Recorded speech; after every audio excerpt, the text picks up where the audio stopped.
അതായത് പോലീസ് ആയിരുന്നപ്പോൾ ഞാനത് കണക്ട് ചെയ്യുന്നുണ്ട്, കാരണം അച്ഛൻ അത്രയും വർഷം ആയിരുന്നപ്പോൾ കുറ്റവാളികളുമായിട്ടാണ് കൂടുതൽ ഒരു പക്ഷേ ഡീൽ ചെയ്തിട്ടുണ്ടാവുക, അല്ലെങ്കിൽ തെറ്റ്. ഒരു വൈദികനായിരുന്നപ്പോൾ ആകുമ്പോൾ ഒരുപക്ഷെ പാപികൾ, വിശ്വാസികൾ പാപികളൊക്കെയാണ് കുമ്പസാരിക്കാൻ വരുന്നത്, പാപി അങ്ങനെയുള്ളവരെ ഡീൽ ചെയ്യേണ്ടി വരുന്നുണ്ട്.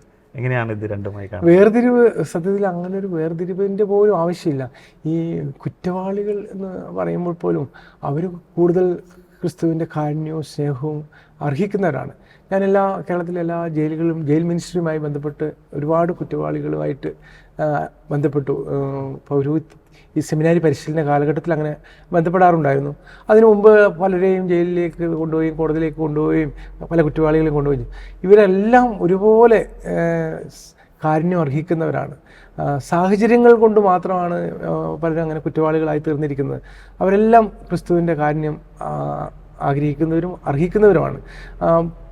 ഈ നമ്മൾ കുറ്റവാളികളല്ല എന്ന് പറയുന്ന വ്യക്തികളോട് നമ്മൾ അടുത്തിടപെടുമ്പോൾ അവർ പിടിക്കപ്പെടാതിരിക്കുന്നത് കൊണ്ട് മാത്രം നിയമത്തിന് മുന്നിൽ അല്ലെങ്കിൽ കോടതിക്ക് മുന്നിൽ ഹാജരാകുന്നില്ല.